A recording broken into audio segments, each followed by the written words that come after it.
चले बच्चों, स्टार्ट करें। Yes sir. 2 मीटिंग तो नहीं बनी हुई है? No sir. अच्छा, चलो नहीं बनी हुई है तो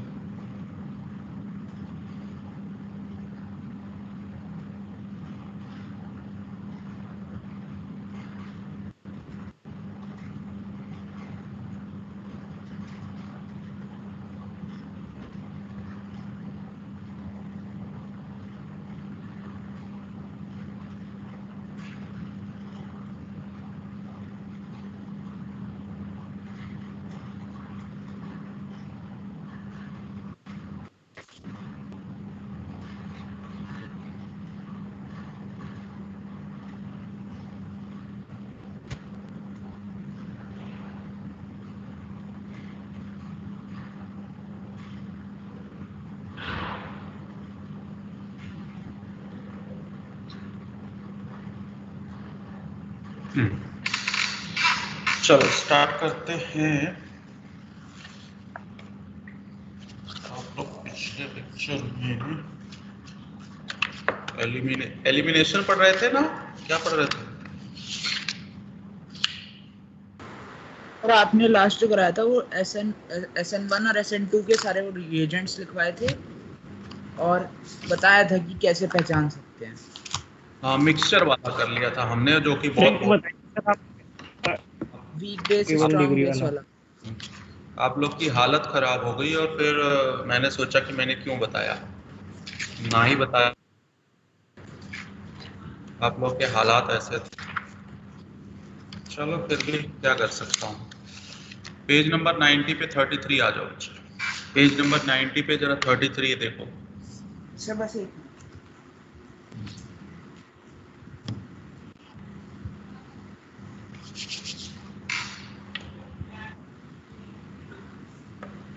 आगे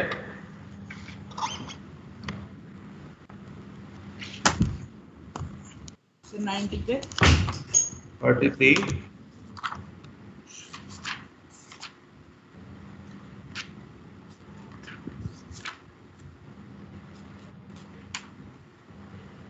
मिल गया। देखो क्या आएगा प्रोडक्ट।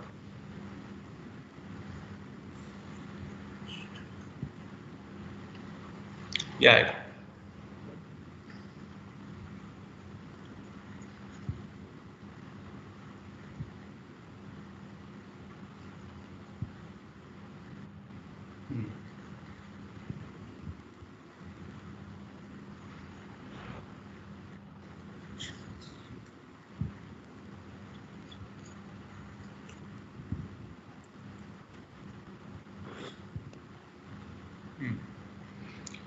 इसकी मैकेनिज्म करो।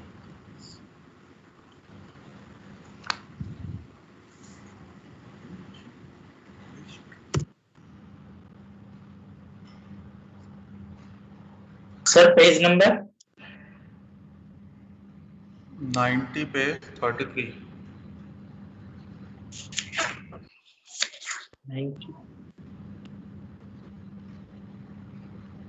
के NH2 आपको पता है कि ये डिहाइड्रोहेलोजिनेटिंग एजेंट है।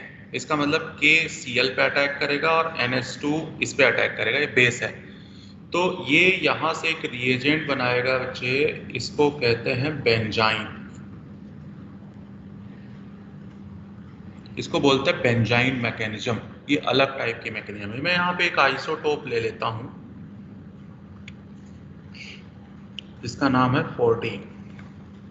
तो यहाँ आ जाएगा 14 का मतलब कार्बन के ऊपर 14 है एटॉमिक नंबर। वैसे मोस्टली 12 होता है, साइंटिस्टों ने यहाँ 14 लेके किया। ये है बेंजाइन।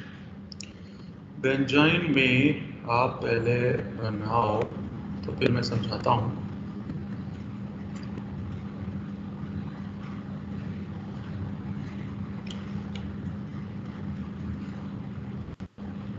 NH3 ब्रेक हुआ, H प्लस S2 माइनस, तो ये हो गया H प्लस यहाँ आएगा ये कार्बोकेटायन है, ये प्रोटीन, और अब इस पे NH2 ऐड होगा और ये प्रोडक्ट आएगा NH2, यहाँ प्रोटीन। यहाँ अगर इस तरीके से जाते हैं, इस पे नेगेटिव और इस पे पॉजिटिव, पहले यहाँ H आएगा, H माइनस पे जुड़ेगा पॉजिटिव, और अब यहाँ NH2 अटैक करेगा, नोट करो। ये बेंजाइन मैकेनिज्म बच्चों, ये भी आपने +1 में नहीं पढ़ा है, +2 में फर्स्ट टाइम आप पढ़ने चल रहे हैं।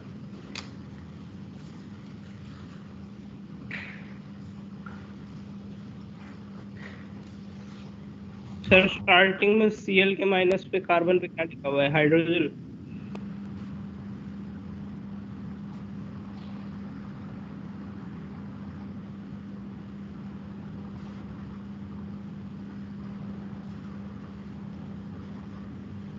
क्या पूछ रहे हैं बेटे? सर स्टार्टिंग की जो फर्स्ट रिंग है उसमें क्लोरीन के बराबर वाले कार्बन पे आपने क्या लिखा हुआ है? 14 और हाइड्रोजन है, बराबर वाले कार्बन पे शायद हाइड्रोजन बात कर रहे हैं।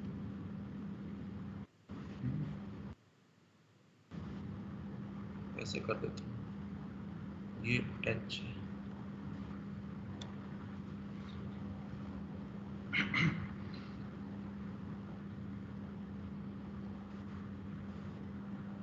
AITS की तैयारी कर रहे हो?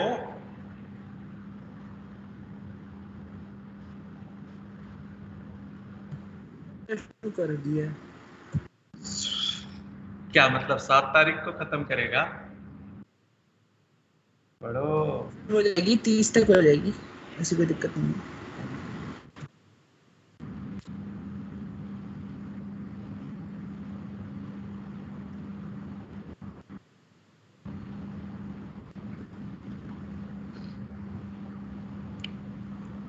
इतना डिटेल हम पढ़ रहे हैं, इतना नहीं पढ़ना है, तो आप बेसिक सा अपना पैकेज पढ़ते रहना, हो जाएगा, अपने में काम बन जाएगा। हाँ, नोट कर लिया? अभी पूरा नहीं हुआ है, 2 मिनट।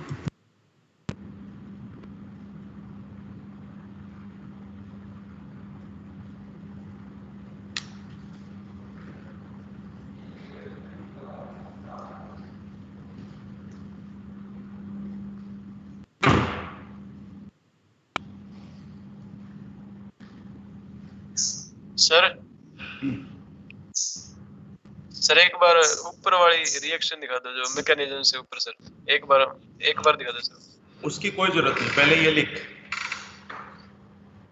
वो जो उससे ऊपर है वो तो पैकेज में दिया ही है, 90 पेज पे देखना, वही क्वेश्चन ही तो मैंने लिखा है,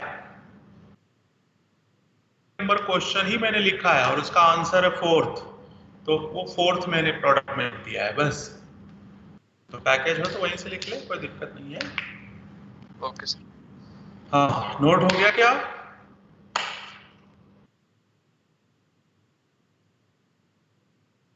यस सर, हो गया। स्लो मोशन में लिख रहे हो?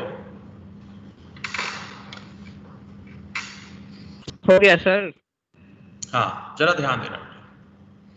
साइंटिस्टों ने, वैसे तो क्या था वो, अगर वो आप 33 नंबर क्वेश्चन देखो तो ऐसा लग रहा है यार NH2 माइनस ने Cl को हटा दिया और आंसर आ गया, दिख रहा है कि नहीं? 33 का आंसर 33 का आंसर 4th है, तो इसका मतलब ऐसा लगता है। लेकिन क्या किया साइंटिस्टों ने, यहाँ आइसोटोप रख के चेक किया, तो पहला काम एलिमिनेशन हुआ और बेंजाइन बना बच्चों। अब बेंजाइन की खास बात समझो, सिग्मा बॉन्ड टूटेगा, sp2 था, तो ये वाला बॉन्ड का भी ऑर्बिटल हाइब्रिड ऑर्बिटल था। तो जरा ध्यान देना, जब ये दोनों बॉन्ड टूटेगा जीन का, तो एक हाइब्रिड ऑर्बिटल ये और दूसरा हाइब्रिड ऑर्बिटल ये क्लोरीन वाला, ये हाइड्रोजन वाला। अब ये आपस में ओवरलैप करके ये तीसरा वाला पाई बॉन्ड बना रहे हैं। एक जो पाई बॉन्ड ये बाहर बन रहा है ना, ये इस तरह से ओवरलैपिंग से बन, ओवरलैप होकर ये जो ऑर्बिटल थे ये हाइब्रिड ऑर्बिटल थे, और हाइब्रिड ऑर्बिटल्स आपको सिग्मा बॉन्ड बनाते हुए नजर आए हैं नॉर्मली। यहाँ उन्होंने मिलके पाई बॉन्ड बना डाला, ठीक। ये जो है, जो पाई बॉन्ड बनेगा बच्चों, ये परपेंडिकुलर बनेगा, perpendicular of the plane. Note करो, बेंजाइन मैकेनिज्म स्पेशल टाइप की मैकेनिज्म है, इसमें यही क्वेश्चन पूछेगा कि जो बाहर वाला पाई बॉन्ड है वो पाई बॉन्ड किस ऑर्बिटल की ओवरलैपिंग से बना हुआ है, तो आप बताओगे sp2 हाइब्रिड ऑर्बिटल की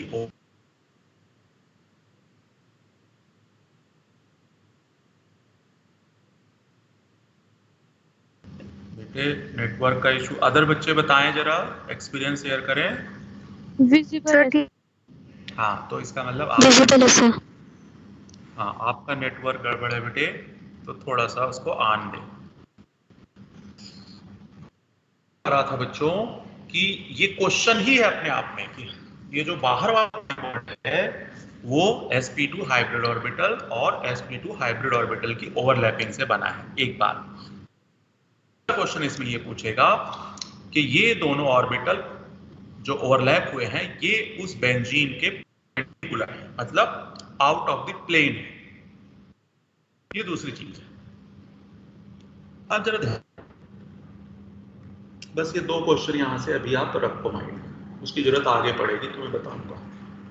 इस क्वेश्चन पे आते हैं, इस क्वेश्चन पे आते हैं।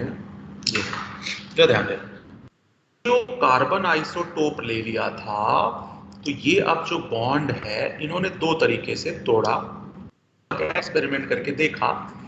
या तो ये दोनों इलेक्ट्रॉन ऊपर की तरफ जाएगा तो ये वाला पाथ फॉलो होगा, फर्स्ट पाथ में बोल देता हूं। अगर ये दोनों इलेक्ट्रॉन नीचे आता तो ये सेकेंड पाथ हो जाता। जरा पहले फर्स्ट, ये दोनों इलेक्ट्रॉन ऊपर गया, इस पर नेगेटिव, कार्बन 14 वाले पे नेगेटिव और उसके अपोजिट अमोनिया, लिक्विड अमोनिया यहां थी। अमोनिया ब्रेक हुई बच्चे H+ और NH2- में, तो ये जो H+ है वो माइनस पे जाके ऐड हो गया, पॉजिटिव आया आपका यहां, कार्बन 14 के अपोजिट पे पॉजिटिव आया और NH2 वहां पे ऐड हो गया है। एक प्रोडक्ट ये है कि जहां कार्बन 14 था उसके एडजेसेंट पे NH2 जुड़ गया। एक और एक्सपेरिमेंट वही बता रहा था कि यार ये भी प्रोडक्ट बन रहा है, मतलब दोनों इलेक्ट्रॉन नीचे गया, माइनस प्लस H इस पे आके ऐड हुआ। अब ये जो ऐड हुआ है, मतलब अब जो NH2 ऐड हुआ है वो 14 पे ऐड हुआ, तो इनको लगा ये यार ये नॉर्मल सी मैकेनिज्म नहीं है, कुछ अलग टाइप की है। दो प्रोडक्ट क्योंकि आने लगे थे, एक कार्बन आइसोटोप वाले पे जुड़ रहा था और एक एनदर पे जुड़ रहा है, तो समझ आया कि यार ये कुछ अलग टाइप का है, और उसके बाद इसका डिस्कवरी किया गया कि भाई ये बेंजाइन मैकेनिज्म, नॉर्मल मैकेनिज्म नहीं है। तो ये बात बताई गई। अब जो क्वेश्चन है, जो प्रॉब्लम क्रिएट होनी है वो अगले उस पे है। हाँ, 104 पे 5 नंबर है, 104 पे 5 नंबर है बच्चों। अब देखो ये नीट में आया है और कहीं भी एनसीईआरटी में बेंजाइन मैकेनिज्म की जिक्र नहीं है, लेकिन फिर भी नीट में आया। इसका मतलब ये है कि ऑर्गेनिक आपको एनसीईआरटी से थोड़ा वो जाके पड़ेगा।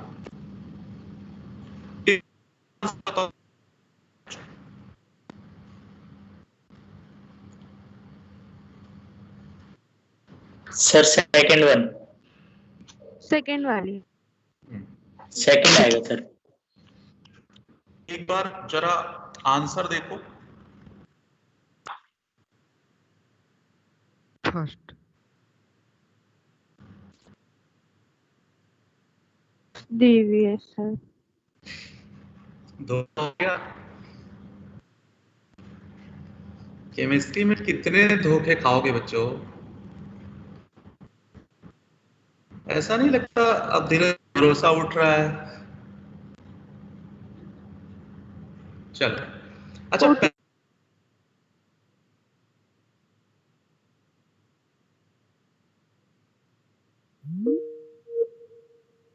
जवाब, लेकिन मैं क्या करूंगा, मैं अगर नहीं बताऊंगा तो भी आप परेशान रहोगे, अगर मैं बताने जाता हूं तो भी आप बोर होगे।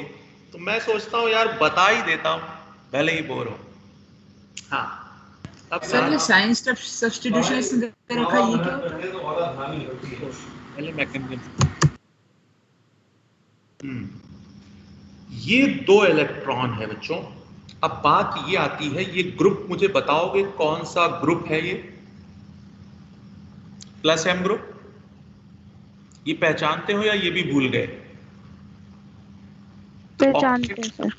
Plus R group. Octet complete with lone pair, मैंने कहा था प्लस एम ग्रुप, और ऑक्सीजन की इलेक्ट्रोनेगेटिविटी हाई है, इसलिए कौन सा ग्रुप? माइनस आई।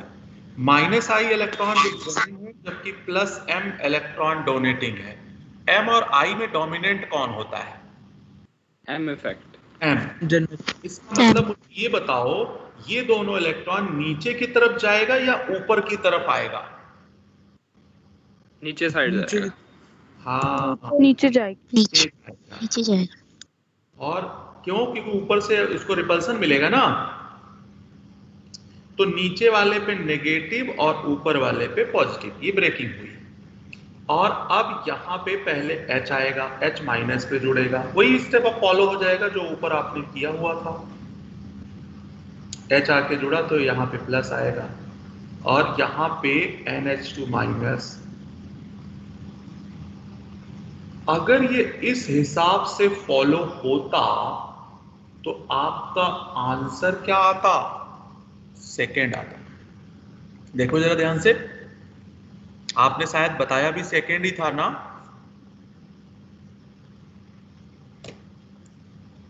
Hello, yes sir. Yes sir. तो आपने कॉन्सेप्ट बिल्कुल सही लगाया था बेटे। आपसे गलती वहां हुई जो चीज आप जानते नहीं थे। जो चीज जानते थे आपने बिल्कुल सही लगाया और आंसर यही लगाते, कोई भी होता। लेकिन यहां ये जो दोनों इलेक्ट्रॉन ये ऊपर की तरफ जा रहा था बच्चे, और इसी वजह से ये पंगा हुआ होगा।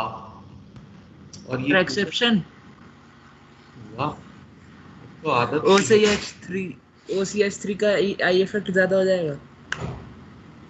तो आदत सी हो गई है।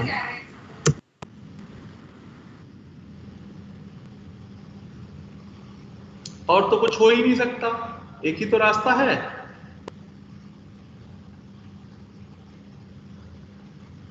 ये मेजर प्रोडक्ट है और ये माइनर प्रोडक्ट है। तो ऐसा नहीं है कि आप केमिस्ट्री सीख नहीं रहे हो, सीख रहे हो, क्योंकि आपने पूरा कॉन्सेप्ट लगाया फर्स्ट सेकंड आंसर बताने के लिए। तो वही चीज है कि जो नहीं जानते थे वहां गलती हुई। एक्चुअली में जब कभी बेंजाइन मैकेनिज्म हो, ध्यान से सुन लेना मेरी बात, जब भी कभी बेंजाइन मैकेनिज्म हो, एम इफेक्ट देखना ही मत, नोट कर लो। In case of benzene we can operate only I effect, बस सिर्फ इंडक्टिव इफेक्ट से देखा जाएगा, मेजोमेरिक इफेक्ट नहीं देखोगे। कहीं भी बेंजाइन आ जाए बच्चे, हर जगह यही चीज लगाना है। और देखो सिर्फ यही बात ये जानना भी चाहता है इस क्वेश्चन में आपसे क्या जानना चाहता है? ये जानना चाहता है कि आप बेंजाइन मैकेनिज्म जानते हो या नहीं जानते हो। अब ये क्वेश्चन सही हो जाएगा?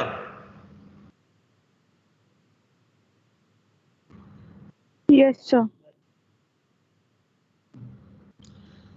बात ये आती है कि क्यों सिर्फ आई ही क्यों लगा और एम क्यों नहीं लगा? अब तक तो आपने एम लगाया था, एम डोमिनेंट भी होता है। वहीं पे बच्चों इस स्ट्रक्चर की जरूरत पड़ेगी आपको, इसलिए स्ट्रक्चर आपको बताया गया है। एक्चुअली में मेजोमर होने के लिए पहले कंडीशन ये है कि कंपाउंड एक प्लेन में होना चाहिए। और ये जो पाई बॉन्ड बना, ये पाई बॉन्ड किधर होता है बच्चे? परपेंडिकुलर टू द प्लेन होता है। परपेंडिकुलर टू द प्लेन होने की वजह से मेजोमेरिक इफेक्ट नहीं लगा। मेजोमेरिक इफेक्ट लगने के लिए कंपाउंड एक प्लेन में होना चाहिए। जैसे ही आउट ऑफ प्लेन जाएगा, मेरी बात समझ आई या नहीं आई? रटना है, समझना नहीं है, ठीक? आगे सर। जब भी बेंजाइन मैकेनिज्म हो तो कोई पूछे क्यों नहीं लगा मेजोमेरिक इफेक्ट, तो आप ये बता देना कि जो एक्स्ट्रा पाई बॉन्ड है, जो एक्सटर्नल पाई बॉन्ड है, वो आउट ऑफ प्लेन है, और आउट ऑफ प्लेन होने की वजह से वो जो लोन पेयर था यहाँ पे, वो रेजोनेंस नहीं कर पाएगा। ये कॉन्सेप्ट बहुत इंपॉर्टेंट है पूरी ऑर्गेनिक के लिए। तो इस वजह से ये आंसर होगा। तो ये भी एक एलिमिनेशन ही रिएक्शन है, लेकिन पहले एलिमिनेशन होता है फिर एडिशन होता है। तो देखो इसके 2 क्वेश्चन है और आपको इधर उधर मिलते रहेंगे, तो आप करते रहना। हाँ, ये अभी तो फिलहाल ये जान गए आप कि ऐसा कुछ होता है। आगे चलूं अब मैं इस चैप्टर को कंप्लीट करना चाहता हूँ। बहुत एक्सटेंड हो गया ये चैप्टर, है ना? ऐसा लग रहा है जैसे खत्म ही होने को नाम नहीं ले रहा ये। नहीं, पता नहीं कहाँ से चीजें आती रहती हैं। तो जरा आ जाओ। आप लोग के पास +1 की कॉपी है क्या? Yes sir. Yes sir. अब मैं सस्ती चीज पढ़ा रहा हूँ जो आपको समझ आए। हमने गलती से पढ़ा था इलेक्ट्रोफिलिक सब्स्टिट्यूशन। इलेक्ट्रोफिलिक सब्स्टिट्यूशन पढ़ा था हमने। आपको +1 में पढ़ाया गया था sulphonation, Friedel-craft alkylation, acylation, halogenation, nitration. ये 5 रिएक्शन देखो जरा बेंजीन पे कहाँ करवाई गई थी +1 में। कॉपी ढूंढो। कोई एक बच्चा जिसने लिखा हो वो उसकी पिक जरा उस पे डाल दे टेलीग्राम पे। कोई भी बच्चा, जिससे कि जिन्होंने अगर नहीं लिखा हो तो वो भी देख लें।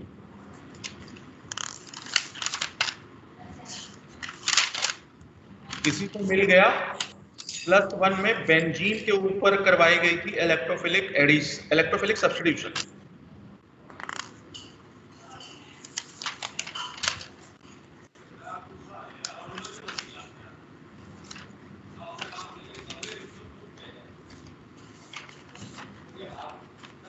किसी बच्चे को मिला?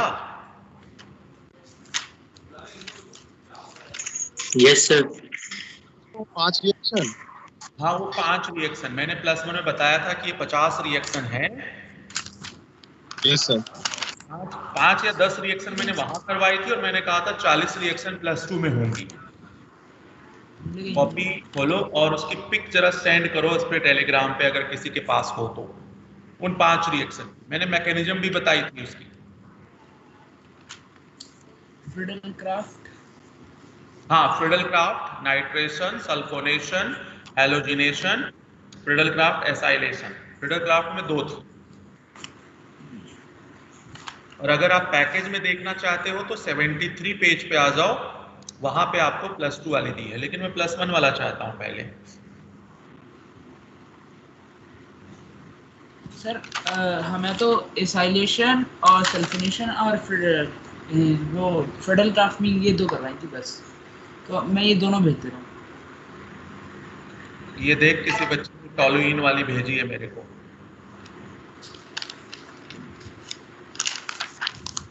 नहीं बेटे, नाइट्रेशन वगैरह भी करवाई गई होंगी, गारंटेड।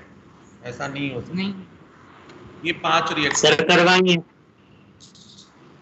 5 रिएक्शन जो बच्चे ने भेजी है, ये 5। ये तो तूने टॉलुइन की भेजी, ऐसे मैंने बेंजीन की करवाई होगी बेटे विद मैकेनिज्म। विद मैकेनिज्म मैंने बेंजीन पे करवाई होगी। ये तो तूने विदाउट मैकेनिज्म वाली भेज दी मेरे को। ऑर्थोपैरा। चलो, सर ये तो मिली है और ढूंढ रहा हूँ। मतलब किसी के पास है ही नहीं है। बता। मिल गई नाइट्रेशन मिल गई। सर स्वतंत्र ने भेजी है टेलीग्राम पे। नाइट्रेशन भी है। नाइट्रेशन भी अपने ग्रुप पे भेजो ना, अलग भेजा हो तो मैं क्या करूं? सर ग्रुप पे ही है। हाँ हाँ हाँ, क्राफ्ट और साइलेशन, सल्फोनेशन और भेज रहा हूँ, एक और है, मिल गई। हाँ, नाइट्रेशन ये है देखो।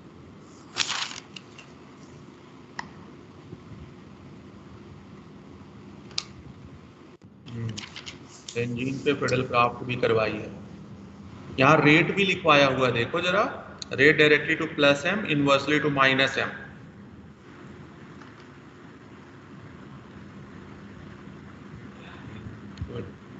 अब लगा कि हाँ करा हुआ है।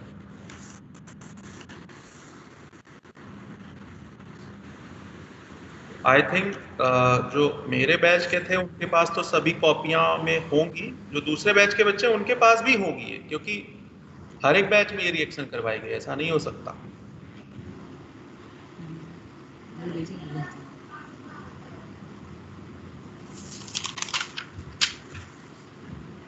मिल गया सभी को? अच्छा चलो, मैं पहले एक रिएक्शन करवाऊंगा आपको, जिससे कि लिखना नहीं है, ऑलरेडी लिखा हुआ है, तो मैं सिर्फ आपको याद दिलाऊंगा, है ना। मैंने कहा था बेंजीन या बेंजीन का कोई डेरिवेटिव हो, कॉन्क HNO3, इस पे H2SO4 और इस पे मैंने प्रोडक्ट बनाया था NO2 प्लस वाटर। अब जरा ध्यान देना बच्चों, पहली इंपॉर्टेंट चीज तो ये है कि इस रिएक्शन में HNO3 एसिड है या बेस? कॉपी में अगर लिखवाया हो तो देख के बोलो। एसिड होगा सर। HNO3 एसिड है या बेस? लिखवाया या नहीं लिखवाया? बेस लिखवाया होगा। H2SO4 लिखवाया होगा, एसिड है। पहली चीज तो यही है कि नाइट्रेशन रिएक्शन में HNO3 एक बेस होता है बच्चों, ठीक है। अब जरा ध्यान देना, मैंने ये मैकेनिज्म भी बताई थी। H2SO4 H प्लस HSO4 ये कैटालिस्ट का काम करता है, और ये हाइड्रोजन यहाँ आके ऐड होगा। जब हाइड्रोजन यहाँ ऐड हुआ होगा तब मैंने ये बनाया होगा, आपकी कॉपी में ये होगा, और उसके बाद मैंने ये इस तरह से ब्रेक करवाया होगा, और यहाँ से ये वाटर और ये NO2 प्लस, ये मैंने कहा होगा इस रिएक्शन में इलेक्ट्रोफाइल है, इलेक्ट्रोफाइल है। अब ये जो NO2 इलेक्ट्रोफाइल है, यहाँ से H इलेक्ट्रोफाइल को हटा देगा, तो इसीलिए इसका नाम होता है इलेक्ट्रोफिलिक सब्स्टिट्यूशन। सब्स्टिट्यूशन इसलिए देता है बच्चों कि बेंजीन सब्स्टिट्यूशन देने से उसकी एरोमेटिसिटी रिगेन रहती है, मतलब मेंटेन रहती है। पहले भी एरोमेटिक था और बाद में भी। एडिशन इसलिए नहीं देता क्योंकि अगर ये एडिशन देगा तो इसकी एरोमेटिसिटी लॉस हो जाएगी। ये देखो, मेरी बात समझ आई है? इसमें कोई कंफ्यूजन है किसी को? अगर हो तो पूछ लो। इस पे मैंने बताया था 50 रिएक्शन होंगी, हर चैप्टर में नाइट्रेशन आएगी, हर चैप्टर में।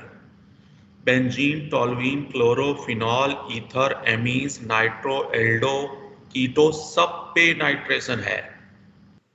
तो कोई चीज अगर यहाँ पे इशू लग रही है तो अभी पूछो मेरे से। कॉपी की मैकेनिज्म एक बार पहले पढ़ लो, लेकिन पहले तो ये बताओ कोई बच्चा ऐसा है जिसने +1 में नहीं पढ़ा था इसको?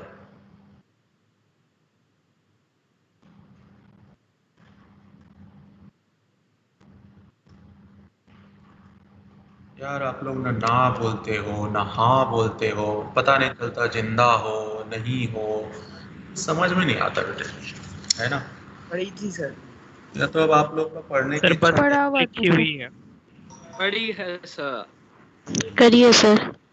पता है क्या होता है बच्चों, इसीलिए ज्यादातर बच्चों का सिलेक्शन नहीं होता। इनिशियली वो जिस जोश के साथ निकलते हैं ना, जब तक एग्जाम होने वाला होता है अगर किसी को याद हो तो मैंने आपको +1 में कहा था कि आपका ग्राफ ये होता है। +1 की स्टार्टिंग यहां से होती है जब कुछ आता नहीं, बड़े एक्साइटेड रहते हो, उसके बाद ये ग्राफ पीक तक जाता है ना। उसके बाद क्या हो जाता है मुझे समझ नहीं आता, ये ग्राफ ऊपर जाने के बजाय ये ग्राफ यहां से टर्न हो जाता है आपका। और जब आप नीट का एग्जाम देने जाते हो तो उसी हालत में जाते हो जैसे हालत में थे पहले, बस यहीं पे बात खत्म हो जाती है। इस बार मैं बताऊं, लॉकडाउन में जितने बच्चे सेलेक्टेड थे उसमें से 50% अनसेलेक्टेड हो गए लॉकडाउन की वजह से। जितना ज्यादा उनको टाइम मिलता गया उतने वो रिलैक्स होते चले गए, उतना उन्होंने स्टडी कम करी और वो जो पढ़े थे सब भूल गए और फाइनली अचानक नीट हो गया। इनको लगा टल जाएगा, अभी और टलेगा, बस ठीक है। तो और पेपर इतना सिंपल आया कि अब 600 पे भी किसी को सीट नहीं मिल रही है, ये हालात है। तो बच्चों, नॉलेज की वजह से कभी भी आपका सिलेक्शन नहीं रुकेगा। आपका जो ये एनर्जी लेवल है ना, ये आपको रोक देगा, ये मेरी बात नोट कर लेना। तो जब तक आपने अभी एक भी नीट दिया नहीं, आपने ये कैसे डिसाइड कर लिया कि मेरा सिलेक्शन नहीं होगा, मुझे ये बता दो। मुझे अभी तक आज तक यही समझ नहीं आई एक बात। जब तक आपने नीट दिया ही नहीं, जब तक आपने पेपर दिया ही नहीं, तब तक आपने ये कैसे सोच लिया कि मेरा सिलेक्शन नहीं होगा और मेरे बस का नहीं है, ये बहुत मुश्किल है, मैं नहीं कर सकता। ये कहां से आती है थॉट्स आपके? मुझे समझ नहीं आती एक चीज कि निकलते हो तैयारी करने, डॉक्टर बनना है, चलते भी कुछ दूर हो, उसके बाद फिर वही घर लौट के आ गए। अरे भाई, जब घर ही लौटना था तो चले क्यों थे? इससे बढ़िया फर्स्ट क्लास अपना स्कूलिंग करते, एंजॉय करते। जब आपका नॉलेज वहीं का वहीं रह गया तो फायदा क्या हुआ कुछ दूर जाने से? तो भैया, अगर एक बार घर से निकले हो, कुछ दूर चले हो, तो उसमें मेहनत लगी है ना, तो उसको थोड़ा सा और मेहनत लगाओ, ग्राफ को ऊपर ले जाओ। मुझे तो पता ही नहीं चलता, कई बच्चे ऐसे, हाँ सर आपको पढ़ाना है पढ़ाओ, नहीं तो कोई मतलब नहीं, ऐसे वाले तो आपके मतलब फीलिंग्स आ गई हैं, ठीक है ना। मेरे को भी क्या करना है बेटे, मैं भी, अगर आप ऐसे सोचोगे और मैं भी यही सोच लूं, सिलेबस खत्म करना मेरे लिए कोई बड़ी चीज नहीं है। +1 में आप खत्म हुआ तो आपको पता भी है, ठीक है ना। जिस दिन मैं चाह लूंगा ऑर्गेनिक खत्म हो जाए, उसी दिन ऑर्गेनिक खत्म हो जाएगी, ठीक है। तो बेटे पढ़ लो। लाइफ में ना हर दिन मौके नहीं मिलते, हर दिन आपकी सेहत साथ नहीं रहेगी, हर दिन फैमिली वाले पैसे नहीं दे सकते, हर दिन फैमिली की कंडीशन एक जैसी नहीं रहती। और जब मुसीबत आएगी ना, तब आपको ये बात एहसास होगी कि भाई जब हमारे पास मौका था तो हमने मेहनत नहीं की, ठीक है बच्चों। खैर, अभी बच्चे हो, आपको मेरी बातें बहुत बुरी लगेंगी। जैसे जैसे लाइफ आपकी आगे जाएगी और अगर आप सेलेक्ट नहीं हुए और जिस दिन भी प्रॉब्लम में आओगे, उसी दिन आपको ये फील हो जाएगा कि मेरे पास टाइम था और मैंने गलती कर दी। तो रिक्वेस्ट है बच्चों आप लोगों से, कोई उसमें बाउंडेशन नहीं है कि टाइम है, मौका है, पढ़ लो। जब सिलेक्शन ना हो तब रो लेना, अभी मत रो, ठीक है ना। भी अगर रोओगे तो फिर दिक्कत हो जाएगी। चलो, आपकी मर्जी है, आप इतने समझदार हो कि अपना अच्छा बुरा सोच सकते हो, तो इसलिए ज्यादा कुछ कहना तो अच्छी बात नहीं है। नाइट रेस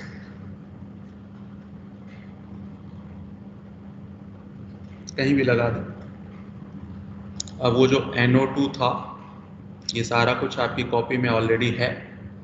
ये पाई बॉन्ड टूटेगा, यहाँ पे माइनस, यहाँ पे प्लस, ये NO2 आके इस पे अटैच हो जाएगा माइनस पे। अब ये मैंने आपको बताया होगा, ये रेजोनेंस से स्टेबलाइज होगा पहले,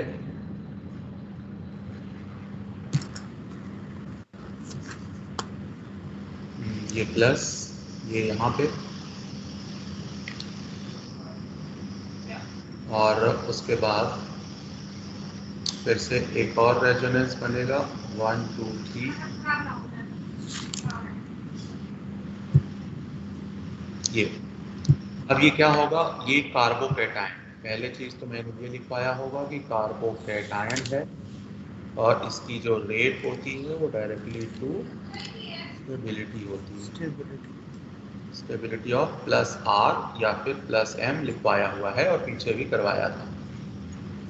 अगर इन्वर्सली होगी तो माइनस आर और माइनस एम होगी, ये हो जाएगा। अब ये तो हुआ स्लो स्टेप। इस प्रोसेस में हुआ क्या, इसकी एरोमेटिसिटी लॉस हो गई। इसकी एरोमेटिसिटी लॉस हो गई तो अपनी एरोमेटिसिटी ये रीगेन करेगा प्रोटॉन हटा के, अपना प्रोटॉन हटाएगा, इसको बोलते हैं डीप्रोटीनेशन। और फर्दर वहाँ एक और पाई बॉन्ड बनेगा और ये मैंने बताया था ये फास्ट स्टेप है। पहला स्टेप स्लो है, दूसरा स्टेप फास्ट है, और इसी तरह से हर एक मैकेनिज्म होगी। इसी तरह से नाइट्रेशन जैसे मैंने बताया, वैसे ही सल्फोनेशन, वैसे ही फ्रेडलक्राफ्ट, सारी वैसे ही होंगी। प्लस वन में है। तो ये तो प्लस वन की थी। रही बात प्लस टू की। प्लस टू में ये है क्लोरोबेंजीन, ये है। इसका अगर मैं रेजोनेंस बनाऊं तो रेजोनेंस आपको ऑलरेडी बनवाया गया है, ये होगा। और रेजोनेंस बनाऊं, ये है।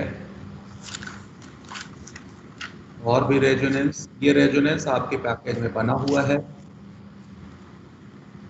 ऑलरेडी पहले बनाया जा चुका है, ये होगा।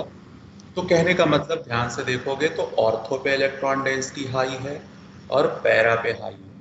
तो अगर इस पे कभी भी इलेक्ट्रोफाइल अटैक करेगा तो ऑर्थो पोजीशन पे और पैरा पोजीशन पे। इसका मतलब ये मैंने लिखवाया था octet complete with lone pair,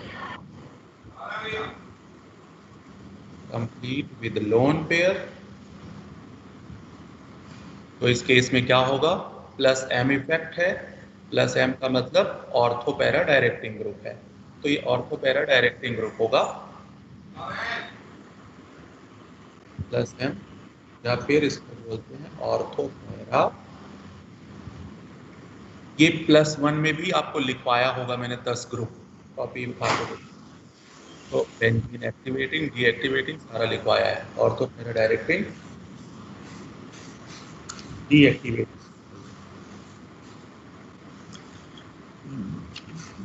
sir ortho para directing वो था ना इलेक्ट्रॉन डेंसिटी के रेस्पेक्ट में? हाँ जी, हाँ जी। ये भी कहीं मैंने ना 10 ग्रुप एक साथ लिखवाया होगा, 5 ऑर्थो पैरा वाले और 5 मेटा वाले, ये मैंने लिखवाया होगा। रेजोनेंस में लिखवाया था। इलेक्ट्रोफाइल में नहीं है। क्या कहते थे? ये ऑर्थो पैरा डायरेक्टिंग ग्रुप तो नियर रेजोनेंस होते, फिर वहां हाँ हाँ सर इससे स्टेबिलिटी बढ़ी, मतलब स्टेबिलिटी नहीं। एक बात समझो, सुनो मेरी बात, ये इलेक्ट्रोफाइल है ना। इलेक्ट्रोफाइल का मतलब इलेक्ट्रॉन लवर। इलेक्ट्रॉन लवर का मतलब ये हुआ ये वहीं अटैक करेगा जहां इलेक्ट्रॉन डेंसिटी ज्यादा हो, और ऑर्थो पे ज्यादा है और पैरा पे ज्यादा है, इसलिए ऑर्थो पैरा डायरेक्टिंग है। जहां कहीं भी प्लस एम ग्रुप आ जाए, मतलब octet complete with lone pair हो, वो हर जगह ये ऑर्थो पैरा डायरेक्टिंग ही होगा। तो आप देखो इसमें नाइट्रेशन करवाओ,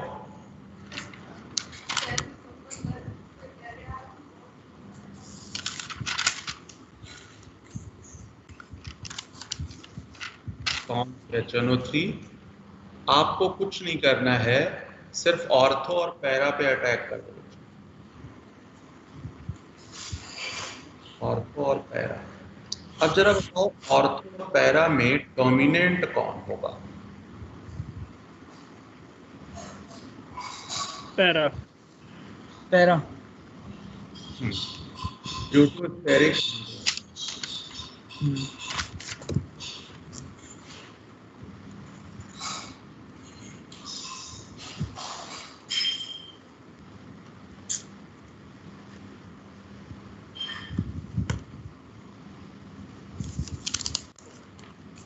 सल्फोनेशन में देखो मैंने मैकेनिज्म बताई होगी कि कैसे SO3H बनता है, और उसके हेलोजिनेशन था।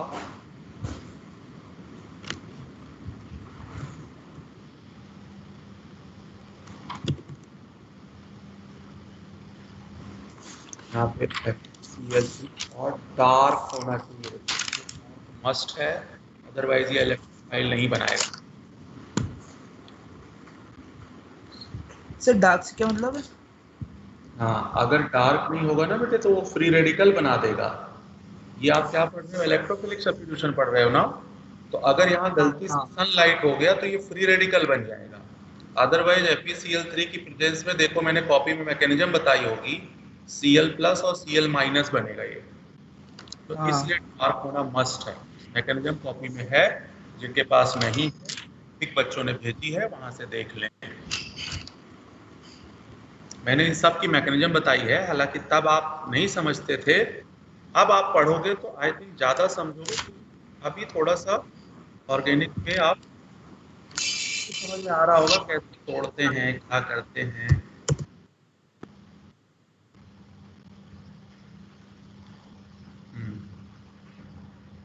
सल्फोनेशन की भी मैकेनिज्म है इसके अंदर, फ्रेडल क्राफ्ट की बच्चे ने भी भेजी है मुझे।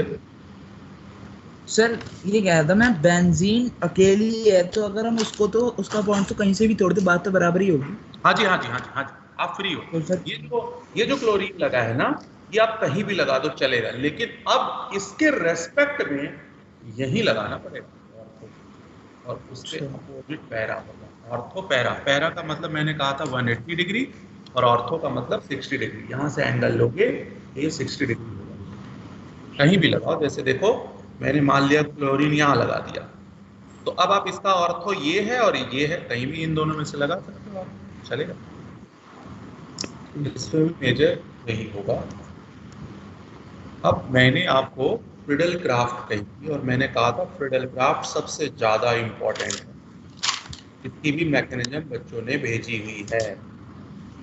यहाँ RCl होता है, AlCl3 होता है, यहाँ Cl- R+, ऑर्थो से और पैरा से हाइड्रोजन हटा देगा, लगा देना R, और यहाँ R लगा देना। अब कार्बोकैटायन है तो रीअरेंजमेंट, कार्बोकैटायन है तो रीअरेंजमेंट होगा। रीअरेंजमेंट कैसे होगा वो आप करके देख सकते हो, जैसे CH3 मेरी कॉपी देखोगे तो मैंने ऑलरेडी रीअरेंजमेंट की रिएक्शन करवा रखी है फ्रिडल क्राफ्ट पे। वही हाइड्राइड शिफ्ट, वही मिथाइल शिफ्ट, और वही रिंग एक्सपेंशन, 3 चीजें वहाँ पे होंगी। यहाँ से आओगे CH3 CH CH3A+, तो ये वाला ग्रुप जाके अटैच होगा। इसे मैंने आपको ऑलरेडी बताया हुआ है, ये है 1,2 हाइड्राइड शिफ्ट। शिफ्टिंग ऑलरेडी आप तीसरी चौथी बार पढ़ रहे हो, तो आपको आना चाहिए कि हाँ 1 डिग्री कार्बोकैटायन, ये वाला 1 डिग्री था और ये 2 डिग्री है।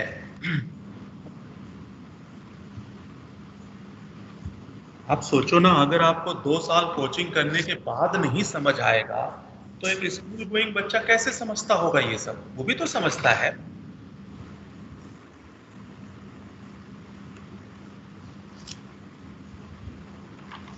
मेहनत कर लो बच्चों। ये लॉकडाउन जो आया था ना, आपने फील किया होगा, बहुत सारी फैमिली इसमें बर्बाद हो गई इकोनॉमिक रूप से। किसी का बिजनेस डूब गया, किसी की जॉब चली गई, कितने लोग बेचारे भूखे मर गए, कितने लोग दवा के बगैर। ऐसी हालत लाइफ में आने वाले 50 सालों में कई बार आएंगी बच्चों। सर अभी फिर आएगी जनवरी में। अभी जनवरी में क्या आएगा? सेकंड वेव आएगी। नहीं, सेकेंड वेव अब क्या है कि अब लोग उतना कम डर रहे हैं, लेकिन बच्चों हाँ सर डर कम है, लंदन ने तो पूरा लॉकडाउन कर दिया। मैं तो सोच के घबरा जाता हूँ बेटे, जिनके घर में रोज कमाने रोज खाने वाले, जैसे मजदूर वर्ग था, आप एक बार सोचो वो बेचारे 6 महीना कैसे जिए हों। सर आपने बाबा का ढाबा नहीं सुना? हाँ वो तो सुना मैंने, चलो वो तो हाईलाइट हो गया है ना। अब उसको उसने अब उसका फायदा उठाएगा जोमेटो। है ना, उसने परचेज कर लिया, उसको खत्म। फायदा तो हमेशा बड़े लोग उठाते हैं बेटे। तो इसलिए बच्चे इंटरनल स्ट्रांग होना बहुत जरूरी है। ऐसा प्रोफेशन रखो जो लाइफ में कोई भी पैंडेमिक आ जाए, आपका प्रोफेशन कभी फेल नहीं होगा बेटे। आप समझते हो ना, चाहे दुनिया में कुछ हो जाए, डॉक्टर की जरूरत हर दिन है, कभी फ्लॉप नहीं होगा। इसलिए बच्चे डॉक्टर और साइंटिस्ट 2 जन हैं जिन्होंने काम करना बंद कर दिया, दुनिया बंद हो जाती है। तो इसलिए बच्चे बन जाओ। एक बार लाइफ में मेहनत करनी है, बस एक बार, सिर्फ 6 महीने, आने वाले 6 महीने अगर दिल से मेहनत कर दो ना, सही बताता हूँ, लाइफ बदल जाती है। वो जो लड़की टॉप की है, आकांक्षा, आपको पता है ना, गोरखपुर में पहले छोटे से इंस्टीट्यूट में थी, आकाश में ही, लेकिन देखो कैसे उसने चेंज किया दुनिया को। गोरखपुर में थी? हाँ, वो पहले गोरखपुर में थी। गोरखपुर से फिर ये हुआ कि भाई अच्छा परफॉर्मेंस है तो दिल्ली में उसको उठा लाए, उसको होटल में रखा गया, उसका खाना खर्चा पानी फीस माफ की, सब कुछ किया गया था। तो आपको मतलब अगर टैलेंट है ना तो पैसे की भी जरूरत नहीं है। उन बच्चों के लिए 24 आवर्स टीचर अवेलेबल थे। आकाश में ना पूरे ऑल ओवर इंडिया से 40 बच्चे ऐसे ले आए जाते हैं हर सेंटर से, जो बहुत अच्छे अच्छे होते हैं, फिर उनकी घिसाई की जाती है। AITS से पता चलता है। हाँ वही है ना। तो चलो, मैं तो उसकी बात नहीं कर रहा, मैं तो ये कहता हूँ यार, एक सीट ले लो। डॉक्टर हर जगह डॉक्टर ही लिखा जाता है, ये नहीं लिखा जाएगा कि आपने मतलब नीट में टॉप किया था या रैंक ले ली थी या फिर आपने नॉर्मल MBBS किया। MBBS हो सर बहुत सबको मिलती। तो बस एक बार आप कैसे भी एक सीट ले लो बच्चों। आपकी बार एक बच्ची का मैंने बताया ना 698 है और मेरे से रोज फोन करती है, सर मेरा क्या होगा। मैं भी उसको क्या बताऊं कि क्या होगा। थर्ड काउंसलिंग तक शायद मिल जाए उसको, मे बी। 698 598। और पिछली बार 698 580 पे सेलेक्ट हो गई थी, 580 पे सेलेक्ट हो पिछली बार। तो सर लिया क्यों नहीं? नहीं, पिछली बार दूसरी बच्ची 580 पे सेलेक्ट हो गई थी, इस बार 598 पे भी बच्चा श्योर नहीं हो रहा है। नहीं, मैंने कहा सर कि वही बच्ची है। नहीं, वो दूसरी बच्ची, वो तो लेके पढ़ रही है वहाँ सोनीपत से। सर होते हैं कुछ बच्चे उन्होंने कि एम्स लेंगे इसलिए नहीं लिया। अरे वो कह रही थी मेरे से, सर मैं ड्रॉप कर दूं, मुझे एम्स लेना। मैं भाग जा, चुपचाप सीट मिल रही है ले ले। अभी मैंने ना उसको परसों फिर कमेंट मारा, मैंने कहा और करेगी एम्स की तैयारी। कहती सर अब ताना मत मारो। तो बच्चे जो मिले, MBBS मिले तो मत सोचो, लेके भागो। पता नहीं अगली साल क्या हो जाए। वही है कि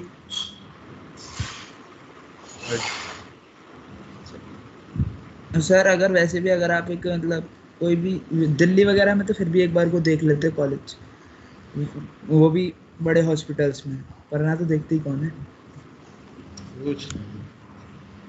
जब इंसान में फंसती है ना तो वो सिर्फ डॉक्टर ढूंढता है, उसकी डिग्री नहीं ढूंढता। हाँ, मुझसे सबसे बेहतरीन होनी चाहिए डायग्नोस। हाँ, नोट कर लिया बच्चों ये इसमें ऑर्थो नहीं बनेगा। ऑर्थो इसलिए नहीं बनेगा क्योंकि स्टेरिक हिंड्रेंस बहुत ज्यादा है, तो यहाँ लोन पेयर रिपल्सन हाई हो जाएगा। इन सभी में ऊपर जो भी आपने लिखा है सबका मेजर प्रोडक्ट पैरा होगा बच्चों। पैरा इसलिए होगा क्योंकि स्टेरिक हिंड्रेंस होगा ऑर्थो पे, इसलिए सभी में मेजर प्रोडक्ट पैरा होगा। लेकिन इसमें तो ऑर्थो बनेगा ही नहीं ड्यू टू बल्कि ग्रुप। बल्कि अच्छा, तो अब आप इतने टर्म सुन चुके हो कि अब आप ना, आपको सिर्फ ये बताना है मुझे कि हाँ भाई ये होता है, तो आपको दिमाग वहां पे चला जाएगा। इसलिए एक बार बताना बहुत जरूरी है। तो अब यहाँ से हो गया। इसके बाद मैंने आपको फिडेलक्राफ्ट एसाइलेशन बताया होगा। देखो ये भी कॉपी में होगा। एसाइलेशन मैंने कहा था RCOCl होता है, AlCl3 होता है। ऑर्गेनिक बेटे मेरी क्लास से कुछ नहीं होगा, आप ऑर्गेनिक पढ़ने लायक हो जाओ, फिर दुनिया की कोई भी बुक उठाओगे ना तो आपको समझ आएगा, हाँ यार ऐसे ऐसे बॉन्ड तोड़ा होगा, ऐसे ऐसे लगाया होगा। ऑर्गेनिक में सिर्फ ये सीखना है कि कहाँ से तोड़ना है और कहाँ जोड़ना है, बस। ऑर्गेनिक और कुछ भी नहीं है, और वही चीजें बार बार रिपीट होंगी, वही इंडक्टिव, वही रेजो, वही हाइपर, क्या है? एक बार सीख लो। एसाइलेशन में मैंने देखो लिखवाया होगा नो रीअरेंजमेंट, इसमें रीअरेंजमेंट नहीं करना है, अभी भी लिख सकते हो आप। ये 5 रिएक्शन आपके पैकेज में 73 पेज पे हैं, तो ये 5 मिनट का काम है, अगर वो +1 की मैकेनिज्म आप जानते हो। उन 5 रिएक्शन में किसी को कोई कंफ्यूजन आ रही हो तो मुझसे एक बार अभी पूछ लो। सर एसाइलेशन में कोई मतलब नहीं है ना रीअरेंजमेंट का? नो रीअरेंज जी, जाएगा कहीं भी चला जाए कुछ भी। फिर रियल कार्बोकेटायन नहीं बनता। अब देखो ये तो हो गया क्लोरोबेन, 5 रिएक्शन। देखो मैंने 5 रिएक्शन बेंजीन पे करवाई है, 5 टोलुइन पे करवाई है, वो दोनों +1 में थी। अब 5 यहां है जो 15 हो गई। अब 5 मैं आपको ईथर पे करवा देता हूं, अगले चैप्टर में है ईथर, इसको आप खुद करो। ईथर में पहले ये बताओ, ये octet complete with lone pair +m है या -m है? सर +m है। हाँ, +m तो अब आप ये रट जाओ कि octet complete with -i +m, और जैसे ही +m मिला तो तुरंत समझ जाओ कि ये ऑर्थो पैरा डायरेक्टिंग, ठीक है, और बेंजीन एक्टिवेटिंग है।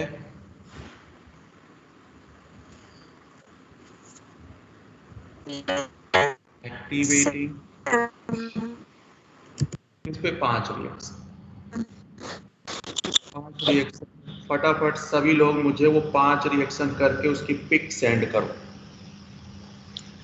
Nitration, sulfonation, halogenation, Friedel Crafts alkylation, Friedel Crafts acylation, ortho para ortho para ortho para, 5 reaction हो गई।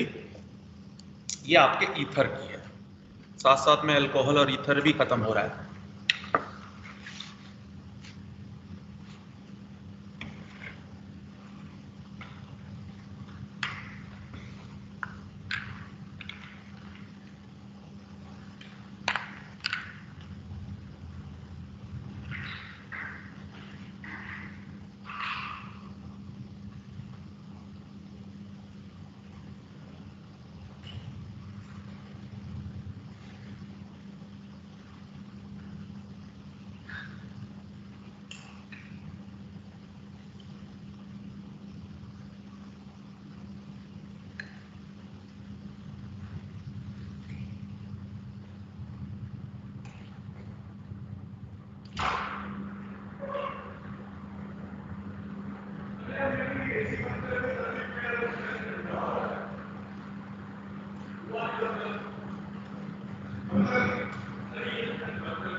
नाइट्रेशन, सल्फोनेशन, अल्काइलेशन और एसाइलेशन हेलोजिनेशन।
सब में ortho para ortho para ortho para, बस फटाफट बना दो।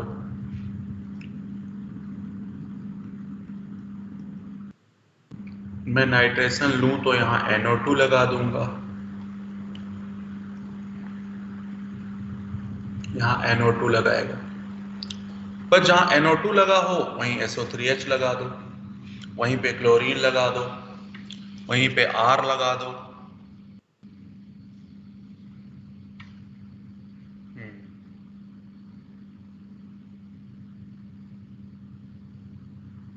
हाँ ठीक है, चलेगा, सही।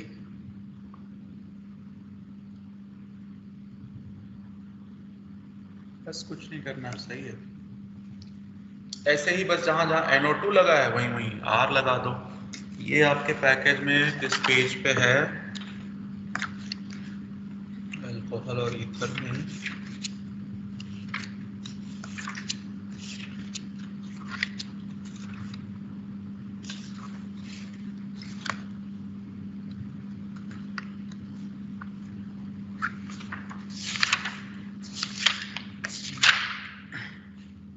पेज नंबर 130 पे है आपके पैकेज में, पेज नंबर 130 पे है बच्चों।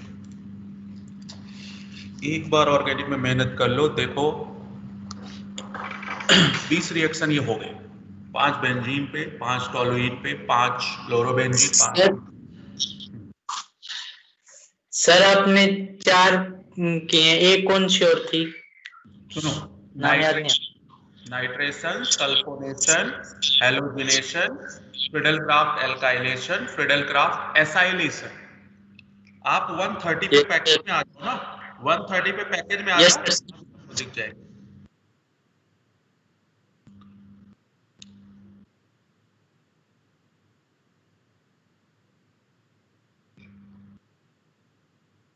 तो देखो एक रिएक्शन भी आधे घंटे लग जाते हैं, और देखो 10 रिएक्शन 5 मिनट में हो गई। ऐसे ही 5 रिएक्शन फिनॉल पे हो जाएगी। मान लिया यहां पे मैं ये ईथर हटा के फिनॉल कर देता हूं, बस 5 रिएक्शन वो भी होंगी, लेकिन उसमें एक आध जगह एक्सेप्शन है, तो वो मैं आपको बाद में एक साथ करवाऊंगा फिनॉल वाले चैप्टर में। अभी उसको नहीं करवा रहे, इसमें कोई एक्सेप्शन नहीं था इसलिए मैंने बता दिया। लेकिन हाँ, फिनॉल वाली भी 5 रिएक्शन ऐसे ही होंगी सिंपली। तो एक बार आप थोड़ा सा मेहनत कर दोगे ना, बेस अपना स्ट्रॉन्ग कर लोगे, ऑर्गेनिक तो दौड़ेगी बच्चे, एक्सपोनेंशियल दौड़ेगी। आप लोग शुरू में ही बोर हो जाते हो, बोर हो जाओगे तो थोड़ी ना, पढ़ाई सीखना है बेटे तो एक बार तो आपको सीखना पड़ेगा, ऐसे थोड़ी ना। अच्छा चलो, अब जरा 74 पे आ जाओ सभी लोग। ये आपने लिख लिया होगा, नहीं लिखा पैकेज में से देख लेना, सीख जाओगे अब आप। हाँ, जरा 74 पे आओ। क्या आपने कभी वुड्स रिएक्शन पढ़ी थी? Yes sir. Yes sir. Copy में ढूंढो, कॉपी में ढूंढो। Yes sir. देखो मैंने ये लिखवाया होगा,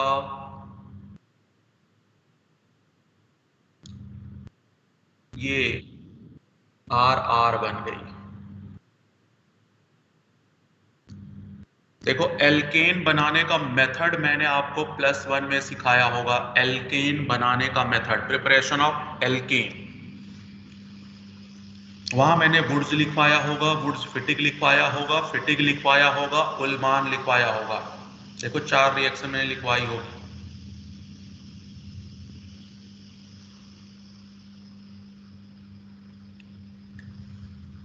सर एक बार रिपीट करना, कौन कौन सी?